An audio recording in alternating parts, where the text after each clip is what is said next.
अस्सलाम वालेकुम। क्या हाल है आप लोगों की? उम्मीद है अपने घरों में आप खुशबाश होंगे, शादो आबाद होंगे। तो आज का व्लॉग कुछ इस तरह से कि मुझे आज आपसे ये शेयरिंग करनी है कि मैनेजमेंट किस तरह से मैं करती हूँ कि इफ्तारी के टाइम पे मैं क्या क्या करती हूँ। सबसे पहले तो मैं असर की नमाज़ के बाद ही इफ्तारी बनाने जाती हूँ। सबसे बड़ा आलमी मसला ये होता है कि आपने नमाज़ अगर पढ़ लेती है तो आपका तमाम जो है ना सारा काम ख़त्म हो जाता है, फिर आपको वापस नहीं आना होता है मगरिब तक। तो मैं ये होता है कि यासीन शरीफ और अपनी असर की नमाज के बाद ही मैं किचन की तरफ जाती हूँ। साथ साथ बच्चों को भी पढ़ा लेती हूँ क्योंकि आजकल मैं ही पढ़ा रही हूँ उनको, क्योंकि ट्यूशन छुड़वा चुकी हूँ। तो बस मैं थोड़ा अपनी मैनेजमेंट का ख़्याल रखते हुए अपनी नमाज़ और ये कुरान के बाद ही मैं किचन की तरफ जाती हूँ, क्योंकि मुझे लगता है कि ये ज़्यादा ज़रूरी है। ज़्यादा अफ्तारी की चीज़ें बनाना इतनी ख़ास ज़रूरी नहीं होती। ये तो हमारे अपने शौक़ हैं, हम अपने शौक़ों के लिए दस्तरख़ान को इतना सजाते हैं, लेकिन ये चीज़ें ज़्यादा अहम हैं। साथ ही मैं फिर हानिया को और इनको बच्चों को देख लेती हूँ। इनके जितने भी काम होते हैं मुझे मैनेज करने होते हैं। कहने को तो माँ कुछ नहीं करती, लेकिन मेरा कहना है कि माँ बहुत कुछ करती है। कुछ ऐसी चीज़ें करती हैं जो बिल्कुल इंसानों को पता नहीं चलता, लेकिन उनके पीछे आपके बच्चों की तरबियत, आपके बच्चों का पूरा किरदार, वो सब एक माँ के ऊपर ही डिपेंड करता है। तो चलें, आज मैंने सोचा कि मैं कुछ डिफरेंट रेसिपी भी ट्राई करती हूँ और आपसे मज़े मज़े की बातें करती हूँ। तो आज मैंने सोचा कि आपसे फुल व्लॉग अच्छा सा शेयर करूँगी।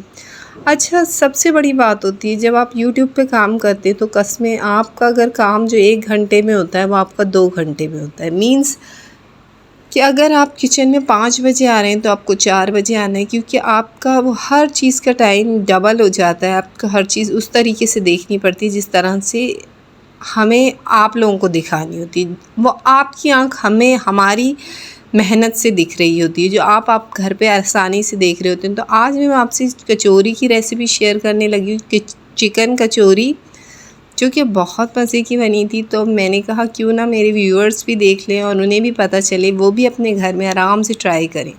मुझे कितना गुस्सा आता है जब आप किचन में आए और जिस काम के लिए आप खड़े हो वो चीज़ ही ख़त्म हो जाए और फिर वो कंटेनर भरना ना, कसम से मुझे आलमी मसला लगता है। मुझे नहीं लगता, मुझे लगता है तमाम लेडीज़ को लगता होगा। तो बस मैं तो फ्री वक्त में ये सारे काम करती हूँ, लेकिन आज मुझे मैदे की ज़रूरत थी। तो जब देखा तो ये मेरा खाली हो गया था। मैंने चिकन जो रख दिया था बॉयल होने के लिए, तकरीबन मैं 10 मिनट मैंने उसे पानी में रखा था, थोड़े से पानी में। साथ ही मैं एक बाउल में मैदा ले रही हूँ। मैं 8 से 9 कचौरियाँ बना रही हूँ, तो मैंने इतना मैदा लिया है, पाव 1.5 पाव के करीब था मैदा। इसमें मैंने हस्बे ज़रूरत नमक ऐड कर दिया। अच्छा, कचौरी को बनाने की बड़ी ट्रिक होती है। अगर आप इसको मतलब एक अच्छा बंदा ना बनाए ना, जो प्रोफेशनल बंदा हो, वरना कचौरी कभी भी उस तरीके से नहीं बनती।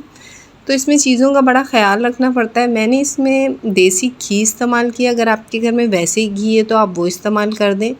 अच्छा, इसकी कुछ जो मेन ट्रिक्स है मैं आपसे वो शेयर कर रही हूँ। इस तरह से आपने इसमें देसी घी मिला लेना। इसके बाद आप इसको अच्छे से मिला लें। मिलाने के बाद इस तरह से आप मुट्ठी करेंगे। अगर आपकी मुट्ठी में वो जो आपने मैदा है वो बिल्कुल बंद हो जाए तो समझे कि आपका जो है ना, जो आप बना रहे हैं इसकी डो वो बिल्कुल तैयार है। लेकिन मुझे इसमें थोड़ा ऑयल और मिलाना पड़ा। अब इस तरह से मैं इसको मिला के फिर मैं इसको इस तरह देखिए, अब ये इस तरह से बंद हो रहा है हमारा मैदा। तो इसका मतलब है कि हमारी डो बिल्कुल तैयार हो जाएगी। इतने हमने इतना ऑयल या इतना घी इसमें चाहिए था।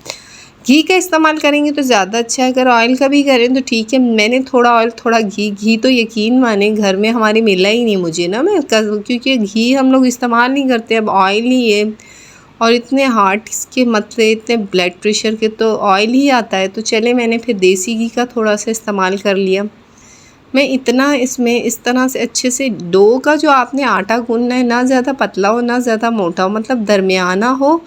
और इसको इस तरह से आप अच्छे से इस तरह कर लें तो ये बहुत मज़े का हो जाएगा। अच्छा, इसको ज़्यादा गूंदना नहीं है जिस तरह हम आटे को गूंदते हैं, बस इस तरह से मतलब 2 से 4 दफ़ा इस तरह करके आप इसको मिला के आप इसको ढक कर रख दें। ढककर आप इसको आधे घंटे के लिए रख दें, ताकि ये जो हमने इसमें ऑयल वगैरह मिलाया है वो अच्छे से आटे को तैयार कर दे। साथ ही मैंने बनाना था एक शेक, जो मैं आपसे शेयर करने लगी थी, पर सॉरी टू से कि वो मेरी रेसिपी पूरी नहीं हो सकी। उसमें 1-2 चीज़ें थी जिसको टाइम चाहिए था और टाइम बिल्कुल नहीं था। तो ये मैंने बापची, जिसको तुख्मा लंगा कहते हैं, मैंने वो भिगो दिया था। तो इंशाल्लाह नेक्स्ट व्लॉग में मैं इसकी रेसिपी भी आपसे शेयर करूँगी। इतने मज़े का रहेंगे, इतना सॉफ्ट रहेंगे, आप इसे डेली बेसिस पे भी यूज़ कर सकते हैं। तो साथ ही मैंने पैन को रख दिया। पैन में मैं थोड़ा सा ऑयल लगाऊंगी। अच्छा, मैंने ये 2-4 जगह पे यूट्यूब्स पे देखी थी और मुझे इतना क्रेज़ हो रहा था कि मैंने भी मतलब कचौरियाँ ट्राई करनी है। मीन्स कचौरी भी एक डिफरेंट पार्ट है हमारी इफ्तारी का और ट्राई करना चाहिए। तो मैंने इसमें थोड़ा सा लहसुन ऐड कर दिया। अच्छा, आप मुझे बताएं कि आप लोग डिफरेंट रेसिपीज़ शेयर करते हैं या वही समोसे पकौड़ों वाले लोग हैं? क्योंकि जब कसमें मैं छोटी थी तो मुझे पता था कि मेरे दस्तरखान पे हमेशा अम्मी के दौर पे वही 2-4 चीज़ें थी जो एक ही सदियों से हम लोगों ने देखी थी। अच्छा, जब मैं तो कुकिंग बिल्कुल नहीं करती थी, साथ ही मैंने इसमें प्याज धुरधुरा सा थोड़ा सा सौते कर लिया और साथ में इसमें बंद गोभी ऐड करी। तो मैं आपसे बता रही थी कि फिर जब मैंने कुकिंग संभाली तो मैंने कहा ज़िंदगी तो अमेजिंग है। मीन्स कि उसमें हर तरह की चीज़ें आपने खानी चाहिए और जब तक आप कूद मार के ट्राई नहीं करेंगे, कोशिश नहीं करेंगे तो चीज़ें कैसे आएंगी आपको। मैं कोई प्रोफेशनल नहीं थी, मुझे तो बिल्कुल भी नहीं आता था कुकिंग करना, लेकिन ये सब मैंने बाद में सीखी। साथ में जो चिकन मैंने बॉयल कर लिया था उसका मैंने रेशा रेशा कर दिया था, वो भी मैंने इसमें ऐड कर दिया।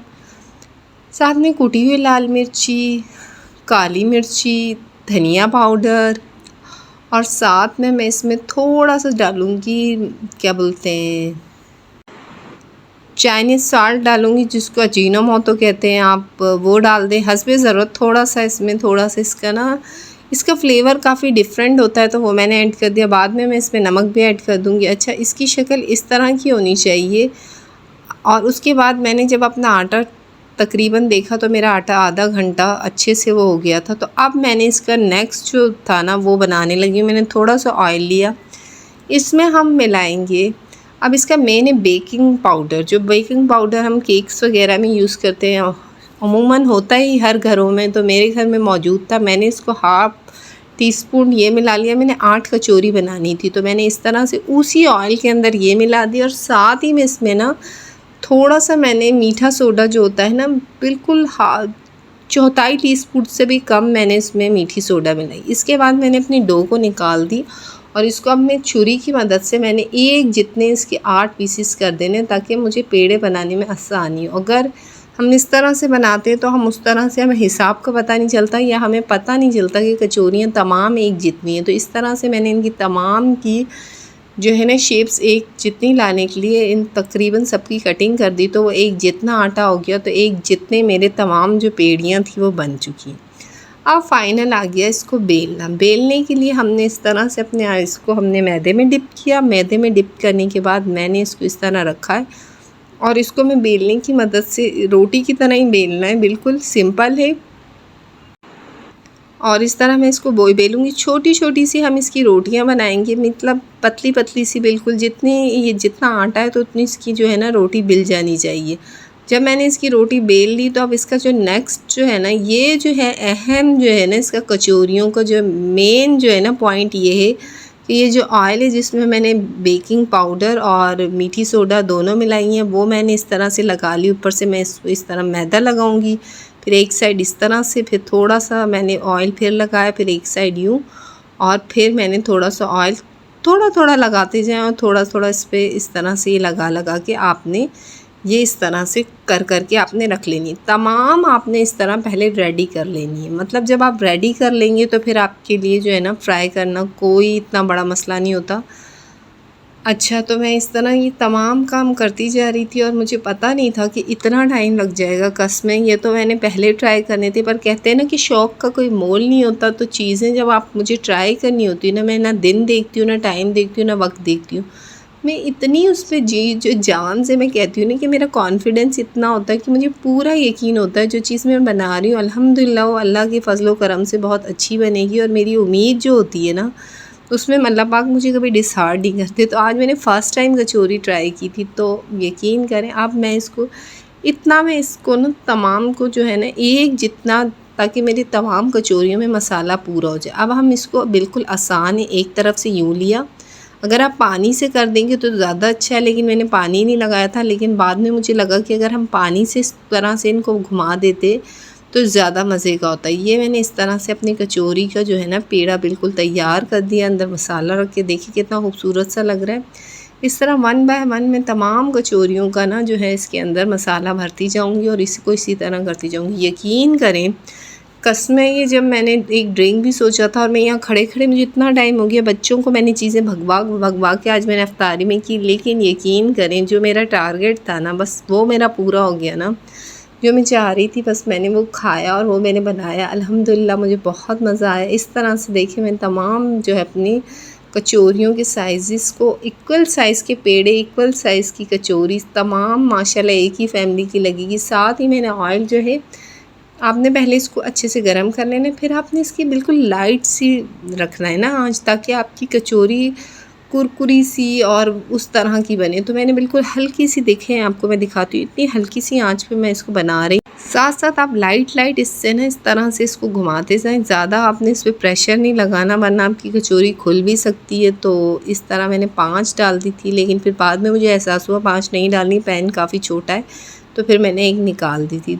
तो इस तरह माशाल्लाह मैं करके मेरी कचौरियों को मैंने किया कंप्लीट। और इसको इतनी महारत से फ्राई करना है, ये ख़ुद ब खुद आपकी कचौरियाँ अल्हम्दुलिल्लाह मेरी तो फूल गई थी। मैं यही देखना चाह रही थी कि जिस तरह से मैंने रेसिपी देखी थी मेरी इसी तरह से कचौरियाँ बन जाएँ तो ज़्यादा अच्छा। और माशाल्लाह मेरी उसी टाइप की कचौरियाँ तैयार हुई जिस टाइप की मैं चाहती थी। अच्छा मज़े की बात है, कचौरी जो है हर जगह मिलती भी नहीं है, जिस एरिया में मैं रहती हूँ यहाँ तो बिल्कुल भी नहीं मिलती। तो मैंने अपना शौक़ पूरा करने के लिए आज ये देखें, आप देखिए कितनी प्यारी खिली खिली कचौरी, आपकी कचौरियाँ मेरी तैयार थी। इसी तरह मैंने तमाम कचौरियों को फ्राई किया और सबसे ज़्यादा मुझे था कि मैं लास्ट में जब इसको ट्राई करूँ तो ये उसी टाइप की क्रिस्पी और वो बनी है। तो ये देखें, ये इतने ही मज़े की कुरकुरी बनी थी। मेरे चैनल पे नए हैं तो लाइक एंड सब्सक्राइब कर दीजिए। अल्लाह हाफ़िज़।